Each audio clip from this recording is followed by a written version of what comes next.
வைத்தியரை பழிவாங்குறன்னு சொல்லிக்கொண்டு நீங்க ஒரு ஈழத்து பெண் தங்கத்துல புகைப்படத்தை எடுத்து தேவையில்லாத ஆபாசமான புகைப்படங்கள் எல்லாம் பகிர்ந்து தேவையில்லாத வேலைகளை செஞ்சு கொண்டிருக்கிறீங்க. பெண் எவ்வளவு கேவலமான பிறவிங்கல்ல நம்ம. எங்கட சகோதரிகளினுடைய எங்கட அக்கா தங்கச்சிமார்களினுடைய புகைப்படத்தை எடுத்து கேவலமாக எடிட் பண்ணி தேவையில்லாத வேலையை செய்யாதீங்க.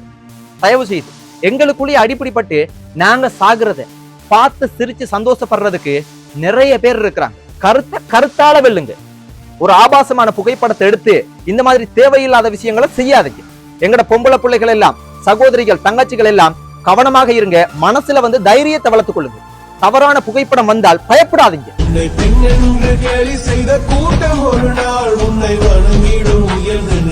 இதால எங்களுக்கு என்ன பாதிப்பு வரும்ன்றது தெரியல. இல்மனைட் மண்ணால எடுக்க போறாங்களாம். எங்க இருந்து எடுக்க போறாங்க? அந்த காணிகள்ல இருந்து அங்க எடுத்து அங்க தரம் பிரிக்க போறாங்க. ஊருக்குள்ளேயும் ஒரு விருப்பமான காணியில உங்கள்ட்ட உறுதி இருந்தா அனுமதி எடுத்து மேலால 2 அடிக்கு மேலால அந்த மண் எடுத்து அங்க அவங்க கொண்டு பிரிச்சு எடுப்பாங்களா. அதுக்கு காசு கொடுப்பாங்களாம் அந்த வளவுக்காரர்களுக்கு. நீ யாருக்கானவர்? ஒரு நேரம் வைத்தியருக்கு கதைக்கிறா, ஒரு நேரம் அரசாங்கத்துக்கு கதைக்கிறா, ஒரு நேரம் தமிழரசுக்கு கட்சிக்கு கதைக்கிறா, ஒரு நேரம் சைக்கிள் கட்சிக்கு கதைக்கிறா. என்னதான் உங்க பிரச்சனை? நீ யார் ரால்?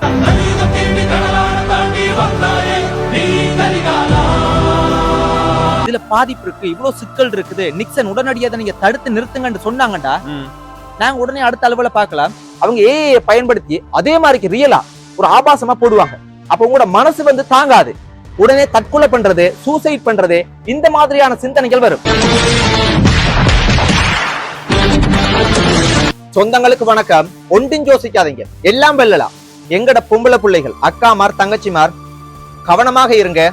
இப்ப சமுதாயத்துல அதுவும் சமூக வலைத்தளத்துல என்ன நடக்குது அப்படின்றது உங்களுக்கு எல்லாருக்குமே தெரியும். இப்ப தேர்தல் சமயம் தேர்தலுக்காக எதுவுமே செய்வாங்க.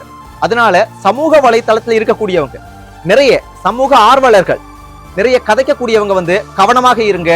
உங்களை தான் கூடுதலாக இலக்கு வைப்பாங்க. முக்கியமாக யூடியூபர்ஸ். சமுதாயத்துல நடக்கிற நியூஸ், முக்கியமான பிரச்சனைகள் குரல் கொடுக்குறீங்கடா, உங்களை தட்டுவாங்க, உங்களை தாக்குவாங்க. அரசியல் அப்படின்றது அது மிகப்பெரிய ஒரு விஷயம் உண்டு. அது உள்ளுக்கு போனா உயிரோட வெளியே வர்றதே பெரிய விஷயம். ஏனண்டா அங்க நேர்மை, உண்மை, நீதி இதெல்லாம் பார்க்க இயலாது. ஏஐ அப்படின்றதன் மூலம் எங்கட சகோதரிகள், எங்கட ஈழத்து பெண்களை கேவலப்படுத்தி எங்கட சமுதாயத்துல இருக்கக்கூடியவங்களே தவறான நிறைய விஷயங்களை செஞ்சு கொண்டிருக்கிறீங்க. ரொம்ப ரொம்ப கவலையா இருக்குது. நான் ஒரே ஒரு விஷயத்த நான் உங்களுக்கு சொல்றேன். என்னடா, நிறைய டிக்டாக் பாத்தீங்கன்னா எங்கட தங்கச்சிமார்கள், ஈழத்துல இருக்கக்கூடிய பெண்கள் எல்லாம் டிக்டாக் பண்றீங்க. நான் அதை குறை சொல்ல இல்லை. நீங்க உங்களோட சுதந்திரம் நீங்க பண்றீங்க. அதே போல பேஸ்புக்ல எல்லாம் உங்களோட புகைப்படத்தை நீங்க பகிர்ந்து கொள்ளுவீங்க. உங்களோட குடும்பத்துல புகைப்படத்தை எல்லாம். பிரச்சனை என்னடா, இதெல்லாம் கட்டாயம் நீங்க செய்யதான் போறீங்க, தவிர்க்க முடியாது.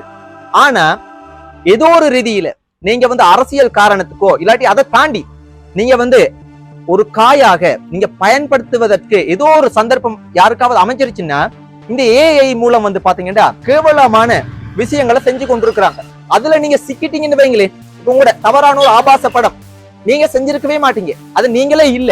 ஆனா ஏஐ மூலம் பாத்தீங்கன்னா உங்களை போல புகைப்படத்தை உருவாக்கி, அதாவது நீங்க ஒரு குடும்பத்தோட இருக்கிற மாதிரி ஒரு புகைப்படம் போட்டிருக்கீங்கன்னு வைங்களே, அவங்க ஏஐ பயன்படுத்தி அதே மாதிரி ரியலா ஒரு ஆபாசமா போடுவாங்க. அப்ப உங்களோட மனசு தாங்காது. உடனே தற்கொலை பண்றது, சூசைட் பண்றது, இந்த மாதிரியான சிந்தனைகள் வரும். அதனால நான் என்ன சொல்ல வரேன்டா, மனதைரியத்தை வளர்த்துக் கொள்ளுங்க, கவனமாக இருங்க. புகைப்படங்கள் பதிவிடும் போது, டிக்டாக் செய்யும் போது கவனமாக இருங்க.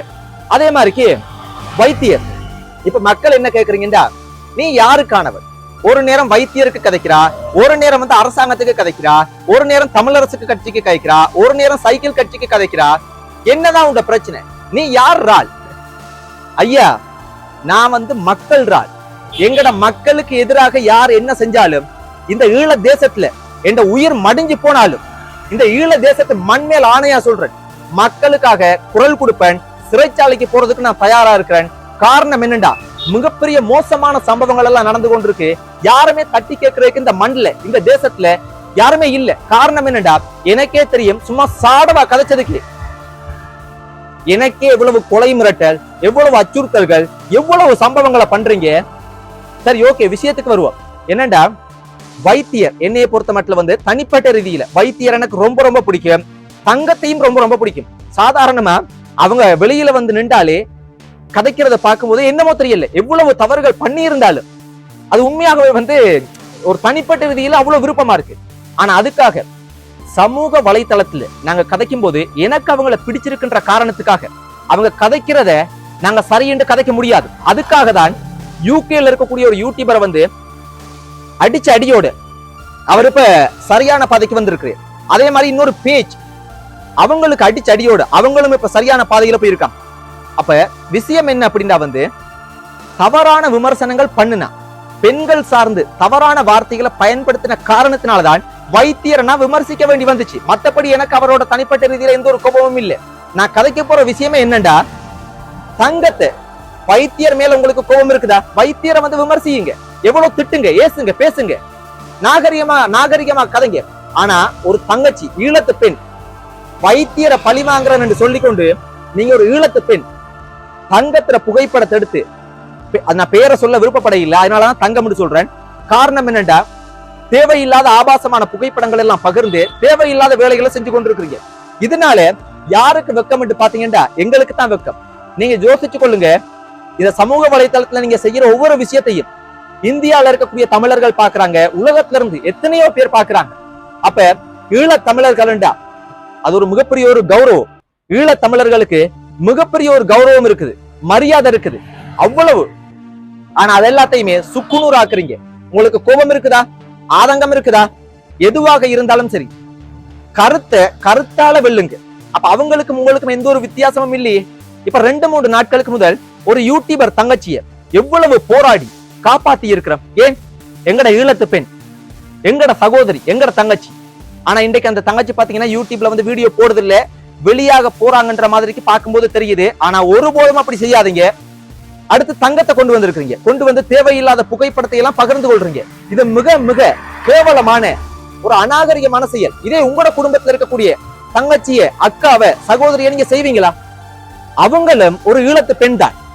தயவு செய்து, உங்களுக்கு கோபம் இருக்குதா, ஆதங்கம் இருக்குதா, அவங்க செய்யற அரசியல்ல உங்களுக்கு வந்து மிகப்பெரிய ஒரு கோபத்தை ஏற்படுத்துறாங்க, அவங்களோட வார்த்தை பிரயோகம் உங்களை காயப்படுத்துதா, விமர்சனம் பண்ணுங்க, கருத்தால வெல்லுங்க. அதை தவிர்த்துட்டு இந்த மாதிரியான செயற்பாடுகள் செய்யறது வந்து எங்களோட தமிழ் இனத்துல, அதுவும் அண்ணனினுடைய வளர்ப்புல வளர்ந்த நீங்க யாருமே இது போல செய்ய மாட்டீங்க. அண்ணனினுடைய வளர்ப்புல வளர்ந்தன் எவ்வளவு பேர் புலம்பெயர் உறவுகள் வந்து பெருமையா கதைக்கிறீங்க. அப்படி பெருமையா கதைக்கிற யாருமே இந்த செயலை செய்வாங்கன்னு நான் நம்பவே இல்லை. இது எங்களுக்குள்ளேயே இருக்கிற துரோகிகள், எங்கட சமுதாயத்தை சீரழிக்கக்கூடிய துரோகிகள் செய்யக்கூடிய விஷயமா நான் நினைக்கிறேன். தயவு செய்து உங்கள்ட்ட நான் அன்பாகவும் மரியாதையாகவும் கேட்கறதுன்னா கருத்தால வெல்லுங்க. ஒரு ஆபாசமான புகைப்படத்தை எடுத்து இந்த மாதிரி தேவையில்லாத விஷயங்களை செய்யாதீங்க. எங்கட பொம்பளை பிள்ளைகள் எல்லாம், சகோதரிகள், தங்கச்சிகள் எல்லாம் கவனமாக இருங்க. மனசுல வந்து தைரியத்தை வளர்த்துக் கொள்ளுங்க. தவறான புகைப்படம் வந்தால் பயப்படாதீங்க, நீங்க பயப்படாதீங்க, அதை கடந்து போங்க. உங்க எல்லாருக்குமே தெரியும், மிகப்பெரிய ஒரு அரசியலுக்காக உதவி வீடியோகள் செய்யக்கூடிய வந்து எல்லாரையுமே தூக்கிட்டாங்க. தவறு செய்திருந்தா அவங்க தண்டனை அனுபவிக்கட்டும். ஆனா அதையும் தாண்டி ஒரு அரசியல் பழிவாங்கல், மிகப்பெரிய ஒரு மாஃபியா பின்னுக்கு இருக்கு அப்படின்றது எல்லாருக்குமே தெரியும். அப்ப அடுத்து யார கை வைப்பாங்கன்னு எல்லாரும் யோசிச்சு கொண்டிருந்தாங்க. யூடியூபர் ஈழத்து பெண்ணை கை வச்சாங்க.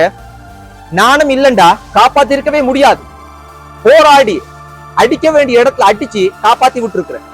எங்களுக்குள்ள வந்து அடிப்படி பட்டு சாக கூடாது. விமர்சனத்தால வைங்க. அதை தவிர்த்துட்டு புகைப்படத்தை எடுத்து அதை வந்து கேவலப்படுத்தி ஆபாசமாக நீங்க போடுறீங்கடா, அண்ணண்ட வளப்புல வளர்ந்தனான்னு யாருமே சொல்லாதீங்க. அப்படி சொல்ற யாருமே செய்ய மாட்டீங்க.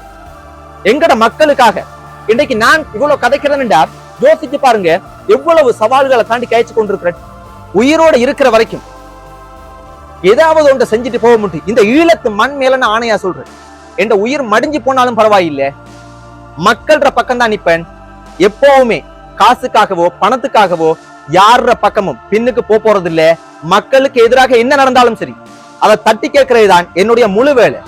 அதனால தயவு செய்து தங்கத்தை வந்து இது உள்ளுக்கு இழுத்து விமர்சனம் வைங்க, பிரச்சனை இல்லை, ஒரு கருத்தை முன்வைங்க. ஆனா தவறான கெட்ட வார்த்தைகள், தவறான புகைப்படத்தை பகிர்ந்து கேவலமான வேலைகள் செஞ்சீங்கடா, நீங்க அண்ணனினுடைய வளர்ப்புல வளர்ந்த அப்படியான வார்த்தைகளை பயன்படுத்தாது. தயவு செய்து அன்பாக கேட்டுக்கொள்றேன். உங்களோட வீட்டுல இருக்கக்கூடிய தங்கச்சியை வந்து இது போல நீங்க செய்வீங்களா?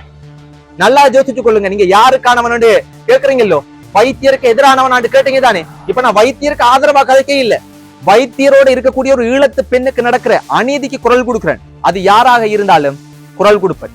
அதனால பாக்குற மக்களே, ஒன்றாக இருங்க, அடிபுடி படாதீங்க, சண்டை பிடிக்காதீங்க. எல்லா சமூகத்துக்குள்ளேயும் விமர்சனம் இருக்கு, நிறைய பிரச்சனைகள் இருக்கு, சிக்கல் இருக்கு. ஆனா அது எல்லாத்தையுமே துரோகத்தால செய்ய முயற்சி செஞ்சீங்கடா நாங்க எங்கட சமூகம் இல்லாம போயிடும். எத்தனையோ துன்பத்தை பார்த்தாச்சு. தயவு செய்து ஒற்றுமையாக வாழுங்க, அடிபுடி படாதீங்க, சண்டை பிடிக்காதீங்க. எப்பவுமே மக்கள்ற பக்கம் நான் இருப்பேன். இப்படி வாங்க, இப்படி வாங்க. வீடியோ போகுது, வாங்க இப்படி வாங்க. இல்மனைட் ஃபேக்டரி இப்படி வாங்க. இல்மனைட் ஃபேக்டரி போடுறேன்னு சொல்லி பிரைவேட் ஒரு இதால நீங்க யாரு? நான் ரேகன்ல டயர் ஷாப் வச்சிருக்கேன். உங்களோட பேர்? என் பேர் இந்திர. ஓகே. என்னன்னு சொன்னா இல்மனைட் ஃபேக்டரி போடுறது வந்திருக்காங்க. யாரு? அது ஒரு நிறுவனம் ஆஸ்திரேலியா நிறுவனம்னு நினைக்கிறேன். ஒரு தனியார் காணியை தான் கேட்டிருக்காங்க. ஓகே. இப்போ அவங்களும் ஓமன்னு சொல்லிருக்காங்க. இதால ஆக்களுக்கு பாதிப்பு வருமா என்னன்றது எங்களுக்கு இன்னும் சரியா தெரியல. அப்ப ஊருக்குள்ள ஆக்கள்கிட்ட சைன்கள் அதுகள் வேண்டுறாங்க நாங்க இது போடுறதுக்கு. கொஞ்சம் பேர் சைன் பண்றாங்க, கொஞ்சம் பேர் இதுக்கு எதிரா இருக்கிறாங்க. ஏன் எதிரா இருக்கிறாங்க? எதிரா இருக்காண்டா இதால வேற தூசியல் பட்டு பிள்ளைகளுக்கு வருத்தங்கள் எதிர்காலத்துல வருமானது ஒரு பிரச்சனை. பெருசா போடுற மாதிரி தான் இது கைக்கிறாங்க. ஒரு 1500 கோடி ப்ராஜெக்ட் சொல்றாங்க. சொன்னா இது ஏதோ பெரிய அளவுல இருக்கு. ஆக்கள காணிக்குள்ளையும் அவங்கள்ட்ட காசை கொடுத்து அந்த மண்ணை எடுத்து அதுல அவங்க பிரிச்சு எடுக்க போறாங்களாம் என்று செய்யறாங்க. இதுல ஒரு ஆள் காணி ஒரு ஆள் கொடுத்திருக்காரு. அவர் வெளிநாட்டுல உள்ள ஆள் தான், இஞ்சத்தி ஆள் இல்ல. ஆனா அவரு காணி இருக்கு இங்க. அவர காணியை அவங்களுக்கு இத்தனை வருஷத்துக்கு குத்தகை கொடுக்குறாரு. இதால எங்களுக்கு என்ன பாதிப்பு வரும்ன்றது அது தெரியல. அதற்கா அது என்னது? இல்மனைட் மண் அதுல எடுக்க போறாங்களாம். அதுல எங்க இருந்து எடுக்க போறாங்க? அந்த காணிகள்ல இருந்து அங்க எடுத்து அங்க தரம் பிரிக்க போறாங்க. எடுத்து வேற இடத்துல இருந்து கொண்டு வந்து இங்க இல்ல ஊருக்குள்ளேயும் ஒரு விற்பமான காணியில உங்கள்ட்ட உறுதி இருந்தா அனுமதி எடுத்து மேலால 2 அடிக்கு மேலால அந்த மண் எடுத்து அங்க அவங்க பிரிச்சு எடுப்பாங்களா. அதுக்கு காசு கொடுப்பாங்களாம் அந்த வளவுக்காரர்கள். இலுமினேட் அப்படின்ற மண் சொல்றாங்க அவங்க. ஆனா இது என்னன்னு எங்களுக்கு இன்னும் சரியா தெரியல. ஆனா 2-3 பேர் வேலை செய்யறாங்க அங்க நின்று. அத என்ன செய்யறதுன்னு ஒரு மக்களே, நான் இப்ப வீடியோ ஷூட் பண்ணி கொண்டிருக்கும் போது இந்த அண்ணா என்ன பிரச்சனை அப்படின்னா இறக்கக்கண்டி அப்படின்ற திருகோணமலை மாவட்டத்துல இறக்கக்கண்டி அப்படின்ற ஒரு ஊர்ல இலுமினேட் அப்படின்ற ஒரு ஃபேக்டரி வருதா. அப்ப அதுக்கு மக்கள்கிட்ட சைன் வாங்குறாங்களாம். 1500 கோடி ப்ராஜெக்ட், பெரிய ஒரு ஃபேக்டரி போல. அப்ப சைன் வாங்குறாங்களாம். அதே மாதிரி பாத்தீங்கன்னா மக்கள்கிட்டையும் காணிகள்ல இருந்து மண் எடுத்து அதை எதை என்னமோ செஞ்சு அதுல எடுக்கிறாங்க, தரம் பிரிச்சு எடுக்க போறாங்க. அப்ப இவர் என்ன கேட்கிறாரு அப்படின்னா எனக்கு இவர் மட்டும் சொல்லல, எனக்கு இதுவரைக்கும் 150 பேர் இந்த விஷயத்த சொல்லிட்டாங்க. ஆனா என்ன சொன்னவங்கடா எல்லாரும் ஒன்றுபட்டதுக்கு பிற்பாடு என்னைய கூப்பிடுறேன்னு இருக்காங்க. ஆனா என்ன விஷயம்டா, மக்கள் இப்ப இவங்களுக்கு விளப்பம் இல்ல. மக்களுக்கு இதுல நன்மை இருக்கா தீமை இருக்காண்டு. அப்ப பாக்குற மக்கள் உலகத்துல இருந்து எத்தனையோ பேர் நீங்க பாக்குறீங்க. America, Australia, Singapore, Malaysia, Swiss, இப்படி உலகத்துல இருந்து எக்கச்சக்கமான பேர் பாக்குறீங்க.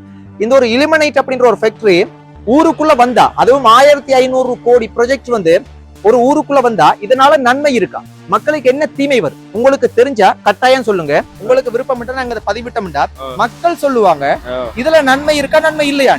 என்ன பிரச்சனை சொன்னா, இப்ப ஆர்டிஎஸ்ஆல மீட்டிங் எல்லாம் போட்டு கதைச்சு இப்ப எங்கட இதுல ஆக்கள் கொஞ்சம் பேர் ஒத்துக்கொண்டிருக்காங்க. இது வேணாமண்டு, எங்களுக்கு வேலை வாய்ப்பு தர்றேன்னு சொல்றாங்க ஆக்களுக்கு. ஆனா இது எந்த விதத்துல ஆக்களுக்கு பாதிப்பு வரும்ன்றது தெரியாது. இந்த தூசி அவங்க அந்த வீடியோ எல்லாம் போட்டு காட்டுறாங்க, உங்களுக்கு தூசியால இதால எந்த ஒரு பாதிப்பும் வராதுண்டு, எல்லாம் நிலத்தீக்குல தான் செய்யறேன்னு சொல்றாங்க என்று சொல்றாங்க. அது சரியா தெரியல. அரசாங்கம் அரசாங்கத்துல அவங்க அனுமதி எடுத்துன்னு சொல்றாங்க. இது வரைக்கும் காட்டல எந்த ஒரு இல்ல ஆர்டிஎஸ்ல மீட்டிங் போட்டு காய்ச்சறாங்க. அப்ப மக்கள்கிட்ட ஒரு ஜிஎஸ், அப்புறம் ஆர்டிஎஸ், அப்புறம் ஏஜி, அது சம்பந்தப்பட்ட அதுக்கு பொறுப்பான பாராளுமன்ற உறுப்பினர், இவங்க யாராவது உங்களுக்கு சரியான ஒரு விஷயத்தை சொல்லியிருக்காங்க? இல்ல இது வரைக்கும் சொல்லல. ஆனா இவங்க எல்லாத்தையும் அனுமதி எடுத்துன்னு சொல்றாங்க. அதை எங்கள்கிட்ட காட்டுறாங்க. இதெல்லாம் நான் என்ன சொன்னேன்னா, எல்லாரும் ஒன்றுபட்டு எல்லாம் டிஸ்கஸ் பண்ணி போட்டு கூப்பிடுங்க, நம்ம கதைப்போம். அடியும் தெரியாம நுனியும் தெரியாம அதுக்காக தான் இந்த வீடியோல நம்ம என்ன கேட்போம்டாவது, இதனால நன்மை இருக்கா தீமை இருக்கா, உங்களுக்கு விருப்பம் நான் இந்த வீடியோ நான் வேற ஒரு பிரச்சனை கழிச்சிருக்கேன், அதுல கடைசியில இதை நான் போடுவேன். அப்ப உலகத்துல இருந்து பாப்பாங்க, பெரிய பெரிய பிசினஸ் மேன் பாப்பாங்க. எங்களோட ஈழத்து சொந்தங்கள் அமெரிக்கால எல்லாம் இருக்காங்க. அப்ப அவங்களுக்கு இந்த விஷயம் உண்மையாகவே நன்மை இருக்குண்டா, இதுல தொழில் வாய்ப்பு இருக்குண்டா, அவங்க இது ஒரு தொழில் வாய்ப்பு கிடைக்கும், உங்களுக்கு இதுல இவ்வளவு நன்மை இருக்குன்னு சொல்லுவாங்க. இல்ல பாதிப்பு இல்லாட்டி தொழில் வாய்ப்பு பரவாயில்லை, இதுல பாதிப்பு இருக்கு, இவ்வளவு சிக்கல் இருக்குது, நிக்சன் உடனடியாக நீங்க தடுத்து நிறுத்துங்கன்னு சொன்னாங்கடா, நாங்க உடனே அடுத்த அளவுல பாக்கலாம். மினிஸ்டர் அமைச்சர் ஹேமச்சந்திரா தானே கதை பண்ண பிரச்சனை ஒன்றுல புகுதாசன் ஐயா அவர்கிட்டையும் கதைச்சது. ம். அவர்கிட்ட கதைக்க அவர் சொன்னார் இதுல ஃபுல் டீடைல்ஸ் வந்து எடுத்துட்டாங்க, இது எந்த நிறுவனம் எது இதுன்னு சொல்லி ஒரு ஃபுல் டீடைல்ஸ் வந்து எடுத்தாங்க. அவங்களுக்கு தெரியாமல அது வருது. அவங்க தங்களுக்கு தெரியான்னு தான் சொல்றாங்க. அவங்க சொல்றாங்க இது தங்களுக்கு தெரியும். ஆனா டிஎஸ் ஆபீஸ்ல கதைச்சு என்னதுக்கு அவங்க சொல்றாங்க மண் எடுக்கிறதுக்கான எந்த ஒரு பெர்மிஷனுமே எங்கள்கிட்ட எடுக்கல இவங்க என்ன சொல்றாங்க. ஆனா இவங்க கொஞ்சம் பேர் வந்து வேலை செய்யறாங்க. நீங்க சொல்றீங்க எந்த ஒரு அனுமதியும் இல்லண்டா, எப்படி அவங்க வந்து ஒர்க் பண்ணலாம்? அவங்க என்னோட வேலை நடக்கும். இப்ப அந்த காணிக்குள்ள ஜேசிபியை போட்டு அவங்க வேலை அவங்களோட இது அந்த வேலை செய்யற ஃபேக்டரி அடிக்கிறாங்க, வேலையே நடக்குதாங்க. ஏற்கனவே எனக்கு கொலை மிரட்ட இதுல இப்ப இந்த விஷயத்தையும் கதைக்கக்குள்ள ஒன்றும் பிரச்சனை இல்லை, எல்லாம் மக்களுக்காக தானே. இப்ப நான் தானே சொல்றேன் மக்களுக்காக நிப்போம், மக்களுக்காக வந்து உயிரை போனாலும் பிரச்சனை இல்லைண்டு. அப்ப நாங்க அதை பதிவு செய்வோம். சரியா? நான் வீடியோல கடைசி துண்டுல போட்டு விடுறேன். ஓகே தானே? ஓகே, நன்றி, பாய். என்ன ஓகே மக்களே, ஏகப்பட்ட பிரச்சனையை கழிச்சாச்சு. அதுல இதுவும் ஒரு பிரச்சனை. இது வந்து ஒரு இலுமினைட் அப்படின்ற ஒரு ஃபேக்டரி கொண்டு வருதான் பாருங்க. ரோட்ல போற ஒரு அண்ணா ஒருத்தர் நின்று காய்ச்சிட்டு போறேன். பாக்குற மக்கள் எங்கட சொந்தங்கள், இதனால நன்மை இருக்கா தீமை இருக்கா கட்டாயம் சொல்லுங்க. அதே மாதிரி எங்கட தங்கச்சிமார், எங்கட அக்காமார், எங்கட ஈழத்து பெண்கள் சகோதரிகள் மிக மிக கவனமாக இருங்க.